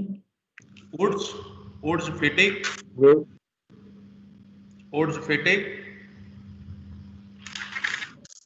फिटिक और फिटिक और उल्मान या फ्रैंक लैंड भी लिखवाई होगी मैंने। 5 रिएक्शंस लिखवाई थी। ये तो जो है अभी सामने ये वुड्स रिएक्शन है। सर हमें नहीं लिखवाई ये। अच्छा कोई बात नहीं। फिटिक रिएक्शन देखो जरा, ऐसा नहीं हो सकता बेटे कि ये ना करवाई गई हो। वुड्स के बगैर तो दुनिया ही। सर वुड्स लिखवाई है, फ्रैंकलैंड लिखवाई है और वॉल्स लिखवाई है मैं तो, और एक और हाउस सिंथेसिस लिखवाई है। ठीक है, वुड्स लिखवाई है। हाँ वुड्स सर फ्री रेडिकल वाली है, उसमें ऑर्गेनोमेटेलिक भी है और इंटरमॉलिक्यूलर भी है, 3 है 4। तो इसमें क्या करना है? फिटिंग में कुछ नहीं करना है बेटे, 2 बेंजीन जोड़ दो आपस में, बस हो गया। ये लो, ये हो गया फिटिंग, ये हो गया फिटिंग। अब आधा उड्स ले लो और आधा फिटिंग ले लो, आधा उड्स और आधा फिटिंग, इसको उड्स फिटिंग रिएक्शन कहते हैं। मतलब आधा एल्काइल और आधा एराइल।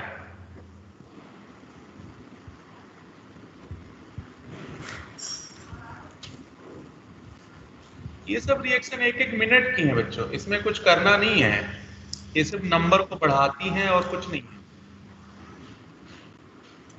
ड्राई ईथर के साथ, हाँ वो ड्राई ईथर तो रहेगा, ये तो ड्राई ईथर सब में है बेटे, फ्री रेडिकल मैकेनिज्म से होती है ना ये।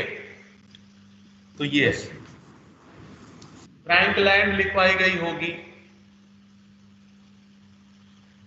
Yes sir, Franklin.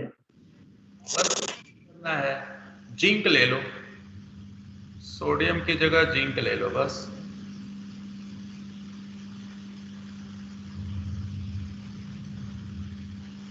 ये फ्रैंकलैंड हो गई। एक और थी उलमैन,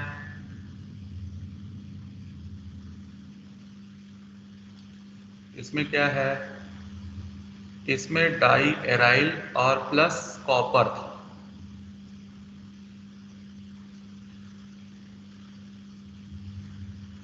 डाई फिनाइल बन जाएगा।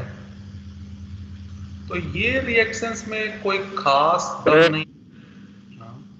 सर ये उलमैन रिएक्शन वाला एक बार बताना।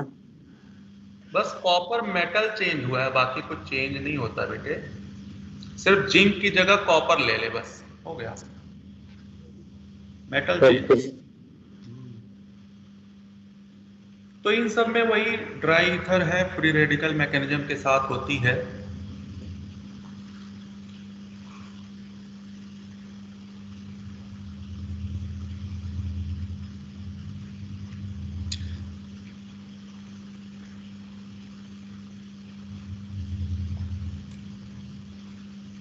जो सीखना है ना बेटे, वो SN1 सीखना है, SN2 सीखना है, E1 सीखना है, E2 सीखना है, एरोमेटिक सब्स्टिट्यूशन सीखना है, इलेक्ट्रोफिलिक सब्स्टिट्यूशन सीखना है। ये 5-6 रिएक्शंस आप सीख जाओ ना, हर चैप्टर में वही चीज आएगी, हर चैप्टर में रिपीट होगा बेटे। सर ये आने के बाद तो किसी की रिएक्शन में भी लगा सकते हैं ना हम, तो फिर तो। हाँ क्या कह रहे बेटे? सर ये जो आपने SN1 SN2 इलेक्ट्रोफिलिक वाला है, ये वाला तो सीखने के बाद किसी रिएक्शन में भी लगा सकते हो तो। बिल्कुल लगेगा। अभी देखना जितनी भी एसिड की रिएक्शन है सब मैं वहां सिर्फ कह दूंगा कि हाँ अल्काइल हैलाइड में पढ़ा था, और जैसे अभी रिएक्शन लिख रहा हूँ वैसे वहां लिख दूंगा। ठीक है, जितनी भी एसिड की रिएक्शन है, एसिड डेरिवेटिव, जैसे एसिड है, एस्टर है, एनहाइड्राइड है, एमाइड है, जो कि 4th चैप्टर में है, एसिड वाले चैप्टर में, वो सारी न्यूक्लियोफिलिक सब्स्टिट्यूशन देंगी। वहां फिर में न्यूक्लियोफिलिक सब्स्टिट्यूशन, अब जो ईथर आ रहा है, ईथर में न्यूक्लियोफिलिक सब्स्टिट्यूशन होगी, वो फटाफट भागेगी। तो एक बार जहां सीखोगे ना, पहला चैप्टर कंप्लीट होने में बहुत टाइम लगता है, जहां पहला हुआ तहां तीसरे में जाकर रुकेंगे हम सीधे, दूसरा तो यूं ही निकल जाएगा क्योंकि चीजें वही हैं। ये हो गया। जरा 74 पे एक रिएक्शन देखो, बड़ी इंपॉर्टेंट, DDT बनाया होगा।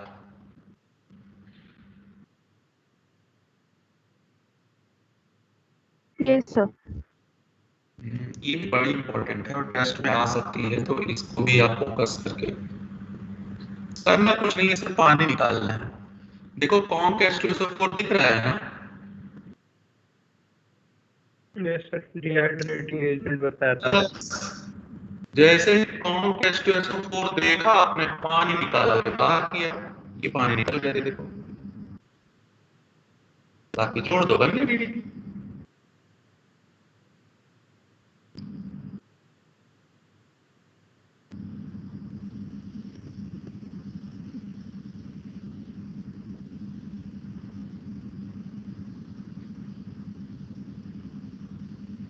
ये बन गया DDT।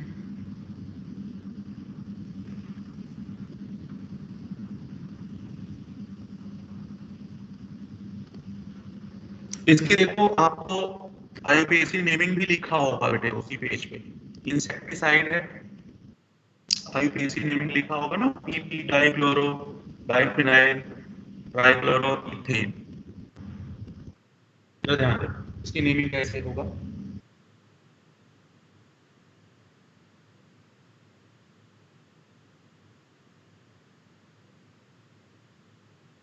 जैसे ये 1 2 है तो इस 2 के पैरा पोजीशन पे क्लोरो है, यहाँ पी डैश, तो देखो लिखा होगा पी पी डैश, पी का मतलब पैरा, पैरा पोजीशन पे ट्राइक्लोरो ट्राइफिनाइल, ये फिनाइल ग्रुप है।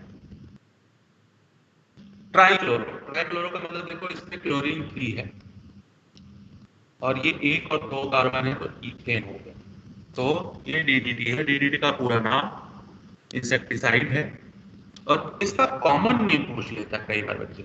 ये जो है ना इसका कॉमन नेम है क्लोरल,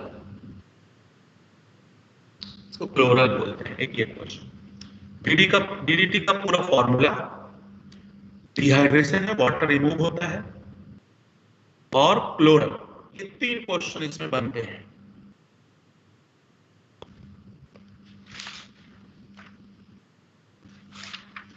तो ये सब क्वेश्चन फटाफट होने वाले हैं, इसमें ज्यादा कुछ है नहीं। अब मैं आ जाता हूँ क्लोरोफॉर्म पे। क्लोरोफॉर्म से भी क्वेश्चन आता है।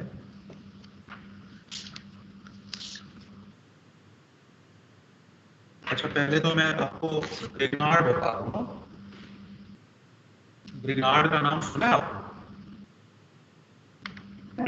आप बताए थे।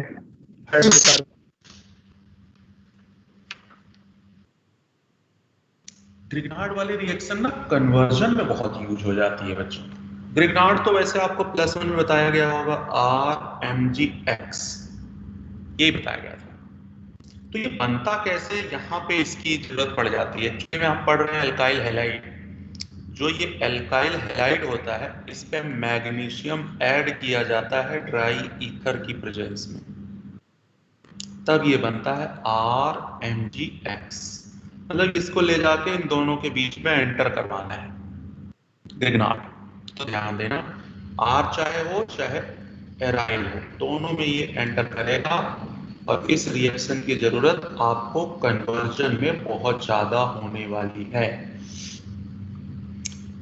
आपने कन्वर्जन पढ़ा होगा, ठीक है ना, तो इसमें आपको जरूरत पड़ेगी।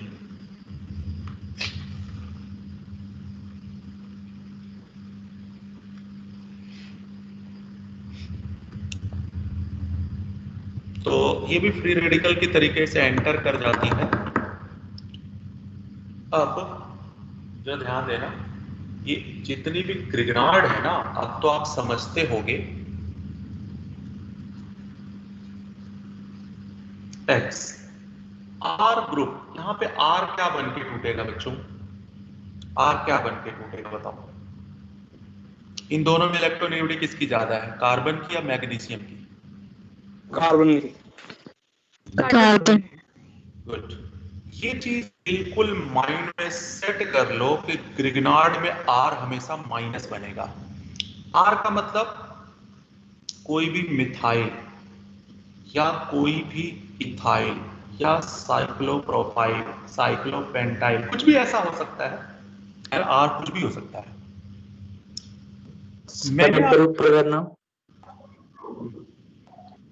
मैंने आपको पिछले लेक्चर में बहुत बोर किया था और ये बताया था स्ट्रॉन्ग न्यूक्लियोफाइल और स्ट्रॉन्ग बेस। जरा उस कॉलम को देखना, उसमें मैंने पहला एग्जांपल R- लिया होगा, ध्यान से देखो, लिखवाया था ना न्यूक्लियोफाइल और बेस का।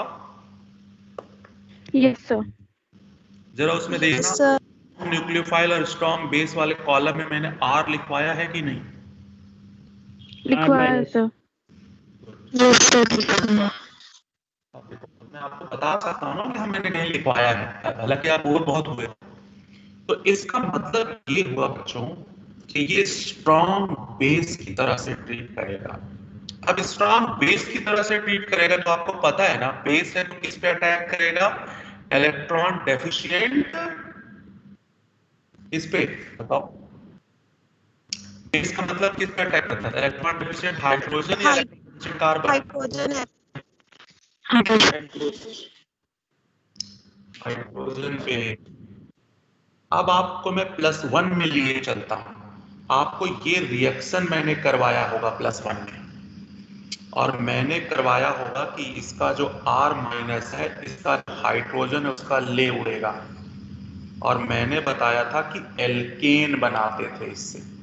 ये रिएक्शन +1 के एल्केन के प्रिपरेशन में है। अब आप इस रिएक्शन से methane, ethane, propane, butane, benzene, दुनिया की कोई भी चीज बना सकते हो इससे। अब इतना पता है कि यार ये बेस है, और अगर ये बेस है तो ये एसिडिक हाइड्रोजन पे अटैक कर जाएगा बच्चे।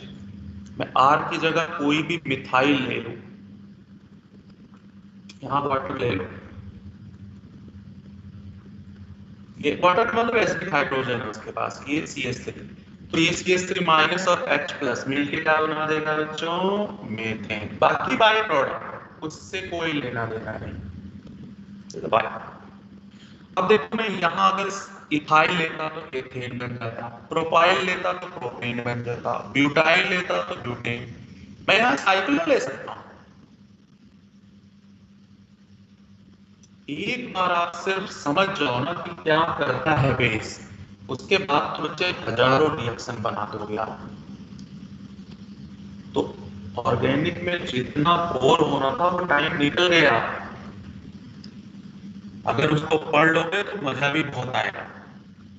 ये रिएक्शन +1 में समझ नहीं आई थी, लेकिन अब आप समझ सकते हो कि हाँ बेस का क्या काम है। और ये ध्यान रखना, ये तो मैंने सिर्फ वाटर से बनाया है। अच्छा, एक रिएक्शन और पहले से बता दूं, बेंजीन भी बना सकते हैं इस मेथड से। इन सारी रिएक्शनों की जरूरत आपको पड़ेगी बच्चे। ये बेंजीन बन गया। मैंने आपको बेंजीन के प्रिपरेशन में भी ये मेथड लिखवाया होगा +1 में। तो +1 में इसीलिए ऑर्गेनिक ज्यादा समझ में नहीं आती बेटे, क्योंकि ना न्यूक्लियोफाइल का पता होता, ना बेस का पता होता, ना एलिमिनेशन का सही से, ना सब्स्टिट्यूशन का। तो इसलिए +2 में पढ़ लो। +2 में अगर ऑर्गेनिक नहीं आएगी ना तो आएगी भी नहीं ऑर्गेनिक।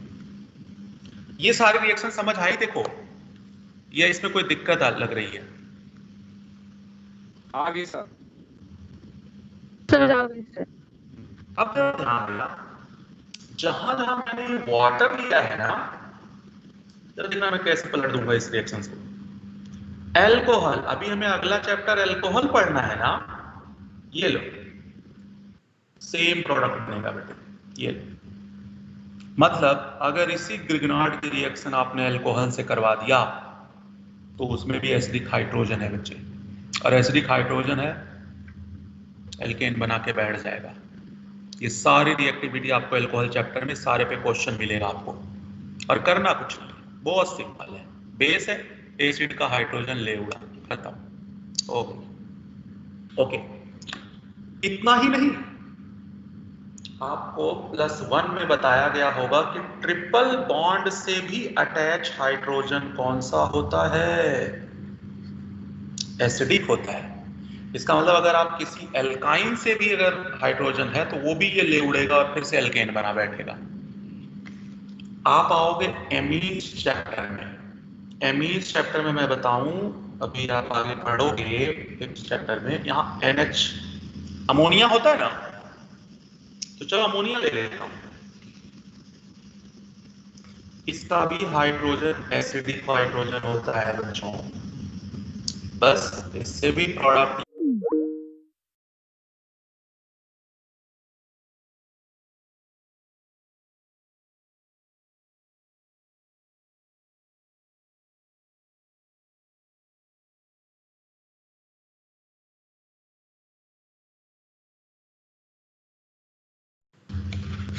तो इनिशियली ये बड़ा मुश्किल लगता है बच्चों, लेकिन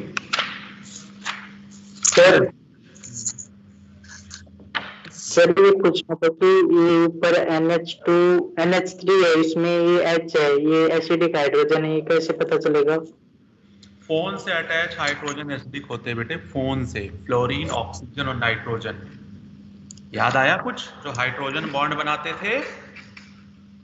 यस सर, समझ में आ गया। अच्छा जरा मुझे 153 पे आओगे बच्चों? मैं आपको बताता हूं कैसे इसका यूज करोगे आप। 153 पे आओ जरा। क्वेश्चन नंबर 12 देखो जरा।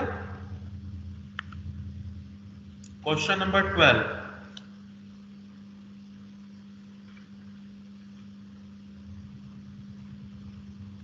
Al2O3 क्या करता है मुझे ये बताओ पहले आप। Sir hydration. Hydration amphoteric nature करता है डिहाइड्रेशन। अब ये बताओ E1 मैकेनिज्म से करता है या E2 मैकेनिज्म से करता है?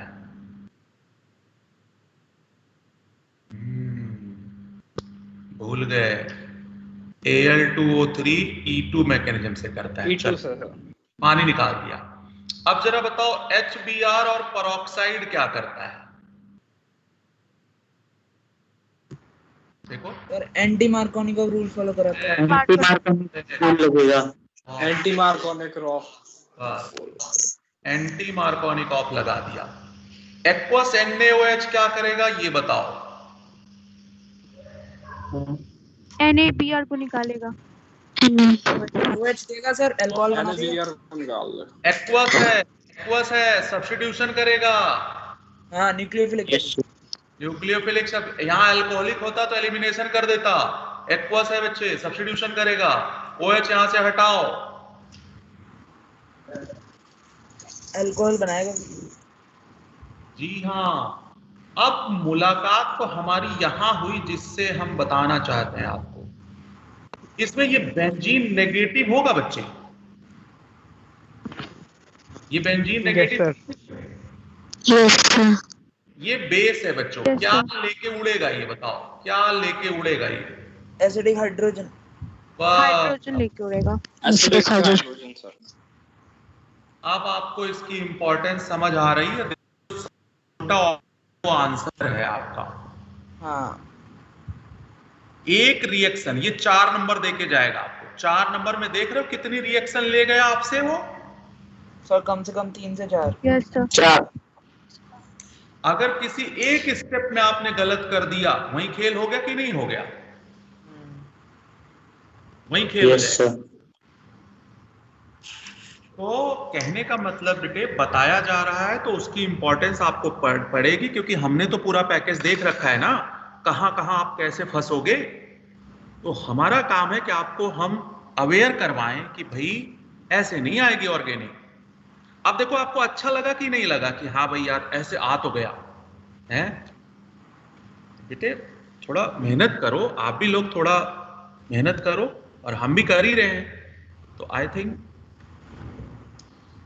सब लोग की मेहनत से बेटे आपका सिलेक्शन होगा। पेरेंट्स भी आपके लिए बड़ी मेहनत कर रहे हैं, तो उनका भी कभी कभी ध्यान दिया करो आप, ठीक है? बड़ी मुश्किल से पैसे देते हैं बच्चों। हाँ ये देख रिएक्शन को समझ आ गया ना सभी को? चलो yes sir. Sir question number 15 में क्या बना? अरे यार मैंने पेज हटा दिया वो 15।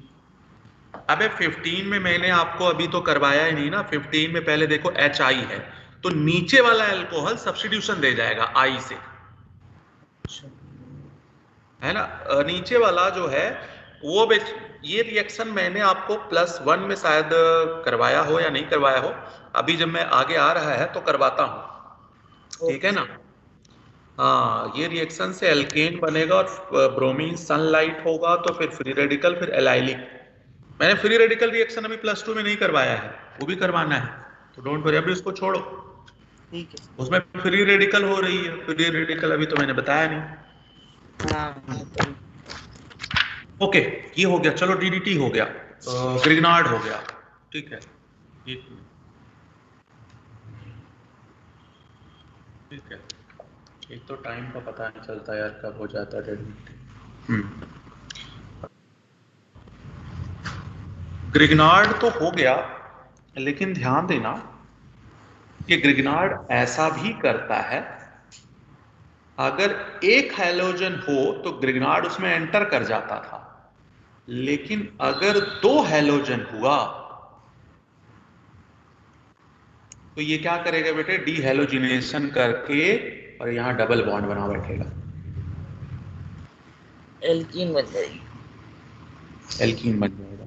और अगर ये तरीका, ये थोड़ा कम आता है लेकिन मैं बता दे रहा हूं आपको कि भाई ऐसा भी हो सकता है, तो कहीं ना कहीं तो आपसे मुलाकात होगी ही इन क्वेश्चनों की। ऑर्गेनिक में जो कुछ भी पढ़ रहे हो, हर एक चीज की मुलाकात आपको अब से आने वाले 4 महीनों में हो जाएगी बच्चों, देख लेना आप। इसलिए कॉपी में रहेगा तो आप सही कर जाओगे, कम से कम रिवाइज तो कर लोगे।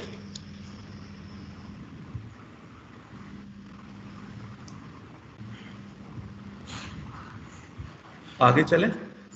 Yes sir.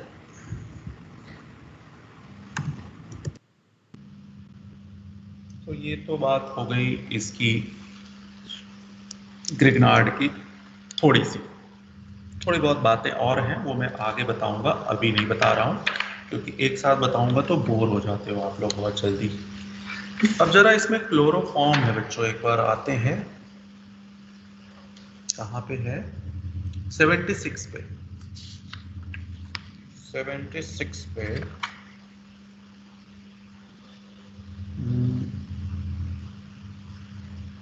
Try hello derivatives दिया हुआ है ना वहां,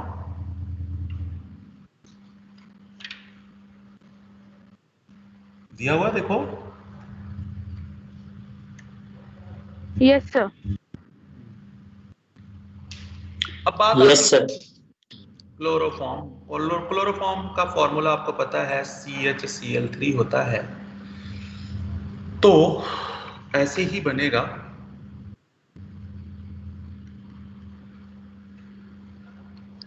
फ्लोरोफॉर्म, और ऐसे ही बनेगा क्लोरोफॉर्म, और ऐसे ही बनेगा ब्रोमोफॉर्म, और ऐसे ही बनेगा आयोडोफॉर्म। ये 4 बनेंगे। बात ये है कि इन चारों में सबसे ज्यादा एसिडिक कौन है, ये क्वेश्चन पूछता है कई बार।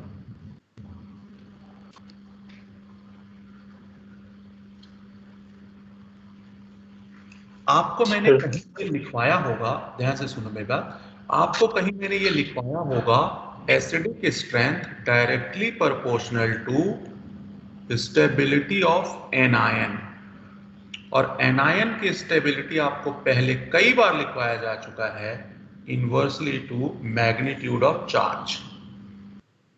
नहीं लिखवाया गया तो अब लिख लो आप, ठीक। अब जरा देखो, आपने ये लिख लिया होगा ना, मैं यहीं पे हाइड्रोजन ये वाला बॉन्ड तोड़ रहा हूं मैं, ये वाला जब बॉन्ड तोड़ूंगा तो यहां कार्बन पे माइनस आएगा बच्चों, H+ निकल गया। आप दोबारा लिखना, मैंने इसी में बना दिया। जरा मुझे इस सभी एनायन में बताओ कौन ज्यादा स्टेबल होगा, जो ज्यादा स्टेबल होगा वही ज्यादा एसिडिक होगा। बताओ कौन ज्यादा स्टेबल एनायन है? सर फ्लोरीन वाला। हाँ, क्योंकि माइनस आई, आपको ये भी लिखवाया गया होगा, proper 2p overlap, carbanion directly to minus I, inversely to plus I. जहां मैंने +1 में इंडक्टिव इफेक्ट करवाया होगा वहां ये लिखवाया होगा। स्टेबिलिटी की बात कर रहा हूं मैं, ठीक है। जरा देखो, मैं अगर ऐसे देखूं, इस पे 10 मान लेता हूं, इस पे 10 मान लेता हूं, इस पे 10, इस पे 10, ये विड्रॉ करेगा। मान लिया यहाँ पे 4 कम हो गया तो 6 बचेगा, यहाँ 3 कम होगा 7 बचेगा, यहाँ 2 कम होगा 8 बचेगा, यहाँ 1 कम होगा 9 बचेगा। ये क्या किया मैंने, समझ आया?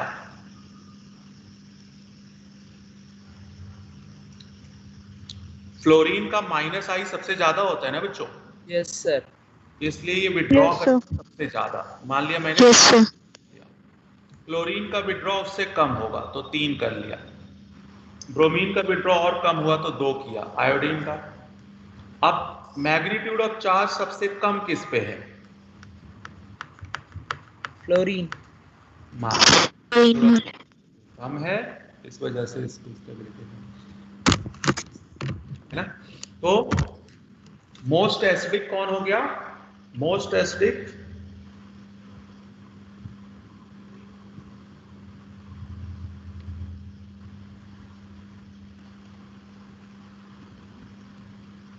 एसिडिक स्पेल, ये ऑर्डर होना चाहिए, लेकिन फिर वही बात है कि केमिस्ट्री है, तो केमिस्ट्री में ऑलरेडी मिस्ट्री है, तो गलत हो गया बेटे, होना वही चाहिए था। सही क्या हुआ? Cl3 पहले आ गया। क्यों आया? Lack of D orbital. वाह, ये अच्छी बात है। अब कम से कम इतना समझ जाते हो आप, ये थोड़ा सुन के मुझे अच्छा लगता है। कहाँ गया?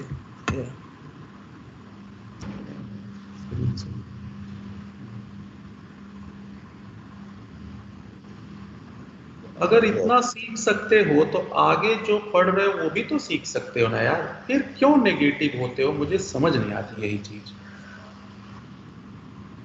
तो याद करो, बैक एंड डी वाली चीजें आप आज के 4-6 महीना पहले नहीं समझ पाते थे, लेकिन अब आप समझने लगे हो। ऐसे ही जो आप अब पढ़ रहे हो, आज के 4 महीने बाद वो चीजें आ जाएंगी। बी पॉजिटिव रहो बच्चे, और एनर्जी के साथ पढ़ाई करो, एनर्जी। सर जो CHF3 की जो मतलब ज्यादा स्टेबल था उसका कार्बन आयन, उसका हम ये भी तो कह सकते हैं उसकी बहुत ज्यादा बॉन्ड डिसोसिएशन एंथैल्पी होगी, क्योंकि प्रॉपर 2p2p ओवरलैप हो रहा है, बहुत अच्छा वाला। बात ये है ना बेटे, जैसे हमने दिखा दिया मैग्नीट्यूड ऑफ चार्ज कम था, लेकिन यहाँ बैक बॉन्डिंग होगी बेटे। होता क्या है, क्लोरीन वाला इलेक्ट्रॉन यहाँ आ जाएगा और ये जो 6 है ये 12-15 हो जाएगा इनकी वजह से, क्योंकि फ्लोरीन के पास बैक एंड डी नहीं था। यहाँ क्लोरीन के पास है, तो इसके पास है, तो अपना इलेक्ट्रॉन वो इधर नहीं भेजेगा, वो अपने डी ऑर्बिटल में ही डिस्ट्रीब्यूट कर देगा, तो इसके ऊपर मैग्नीट्यूड ऑफ चार्ज उतना ज्यादा नहीं होने पाता है। ये बात समझे या नहीं समझे? हाँ, वो तो मैं समझ रहा। मैं सर एक मतलब लेकिन जो हम स्टेबिलिटी की बात जब पहले कह रहे थे जो गलत हो गई, उसमें हम एक रीजन ये भी तो दे सकते हैं, 2p2p ओवरलैप है बहुत अच्छा वाला। हाँ, वो यहाँ पे है तो इस वजह से ये बॉन्ड स्ट्रांग हुई है, इसलिए ये बॉन्ड यहाँ पे नहीं हो पाता उतनी जल्दी, कह सकते हैं बिल्कुल यहाँ पे।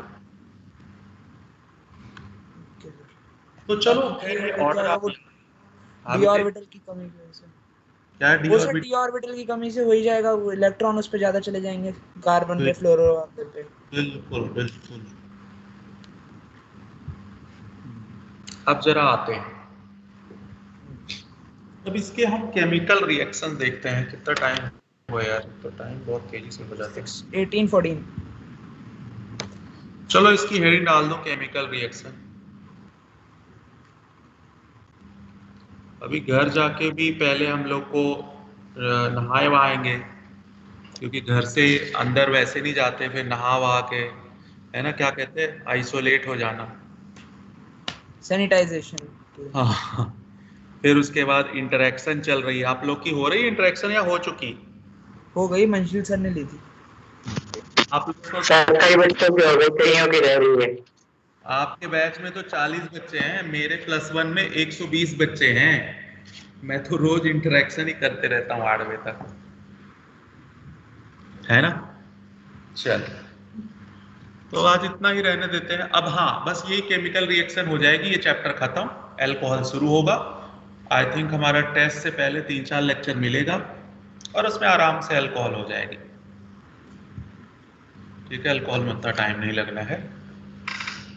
तो आप लोग एनर्जी के साथ पढ़ो बच्चों। मुझे तो बिल्कुल अच्छा नहीं लगता कि जब बिना एनर्जी के साथ कोई पढ़ाई करता है। या तो शुरू में पढ़ो ही मत, और अगर एक बार कहते हैं ना गांव में कहावत हो, फल में सर दे दिए हो, तो फिर किस बात की गिनती है? पढ़ ले तो जितना पढ़ रहा है ना। चलो फिर आप अब लीव कर लो। सर पीजी वगैरह वालों को कॉल आ रहा था कि अब खुल रहा है, कंफर्मेशन अभी ये अब